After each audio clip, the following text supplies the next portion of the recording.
কানে হেডফোন লাগিয়ে মনের আনন্দে গান শুনতেছিলাম আর গল্প লিখতেছি। হঠাৎ একটি মেয়ে আইডি থেকে মেসেজ আসলো। আসসালামু আলাইকুম। আমি কোনো রিপ্লাই দেই নাই, মনে মনে সালামের উত্তরটা নিলাম। মেসেজের রিপ্লাই দেই নাই কারণ আমার অনেক বন্ধু আছে আমার সাথে ফেক আইডি দিয়ে আমার সাথে মজা করে, আর মেয়েদের মেসেজ পেলে ছেলেরা তো পুরাই আকাশে উঠতে থাকে।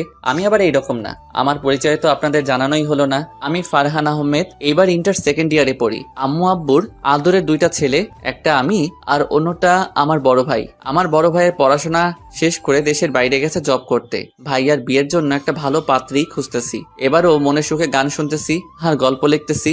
একটু পর মেয়েটি আবার মেসেজ দিল। কেমন আছেন? জি আলহামদুলিল্লাহ ভালো, আপনি?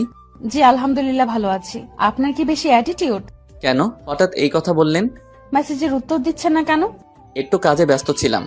ও, আপনার বাসা কোথায়? রাস্তার সাথে। আর আপনার? ঢাকা। মজা করেন না, বলেন। আমার মজা করতে ভালোই লাগে। ও মা, তাই? হুম।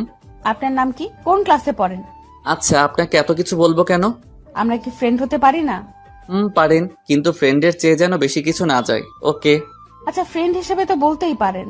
আমার নাম ফারহান আহমেদ। আর আপনার? আপনার নামটা তো অনেক সুন্দর। আর পাম দিতে হবে না। এবার বলেন আপনার নাম কি? আমার নাম জান্নাত।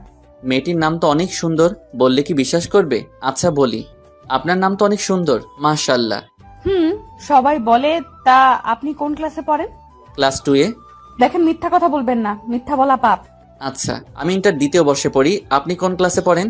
অনার্সে পড়ি। আপনার বাসার সবাই কেমন আছে? জি আলহামদুলিল্লাহ সবাই ভালো। আপনার?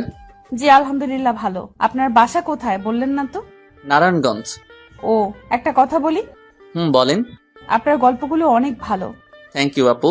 ওই মিয়া, আপু বলেন কেন? ভালো লাগে, আর আপনি তো আমার বড়। এত ভালো লাগতে হবে না। আমি আপনার বড় তো কি হয়েছে, বড় হইলে কি আপু বলতে হবে নাকি? বলতে হবে তো, না হলে আবার লোকে বলবে আমি খারাপ। খারাপ বলুক, তবু আমাকে আপু বলবেন না, ওকে? কেন, আপু বললে কি হবে? আপু বলছি আপু বলতেন না, তো আপু বলবেন না, বুঝছেন? আর একবার যদি আপু বলেন তাহলে তাহলে কি আপু? যান, আপনার সাথে কথা বলবো না। ওকে, না বললেন। আল্লাহ হাফেজ, ভালো থাকেন। ওই ওই ফারহান, জি বলেন আপু। প্লিজ আমাকে আপু বললেন না, প্লিজ প্লিজ প্লিজ। এত করে যখন বলছেন, আচ্ছা আপু বলবো না। খুশি তো? অনেক খুশি। আচ্ছা এখন বাই। ওকে। কেন, কোথায় যাবেন? কলেজে যাব। আচ্ছা তাহলে যান। তারপর আমি রেডি হয়ে নাস্তা খেয়ে কলেজে গেলাম। কলেজে গিয়ে বন্ধুদের সাথে আড্ডা দিয়ে ক্লাসে গেলাম। ফারহান, একটা জিনিস নোটিস করছিস? কি জিনিস বন্ধু? ইয়াসমিন তো এদিক তাকিয়ে থাকে। যা, কি বলিস? কোথায় আমি আর কোথায় ইয়াসমিন? ইয়াসমিন হলো আমাদের কলেজের প্রিন্সিপালের মেয়ে, আর আমাদের মাত্র নারায়ণগঞ্জে একটা বাসা, আর তাদের প্রতিটা জেলায় জেলায় আমাদের চাইতে বড় বড় 2-3টা বাসা আছে। ওদের সাথে আমাদের যাই বলেন। কি ভাবছিস রে? কিছু না, স্যার আসছে, কথা বলিস না।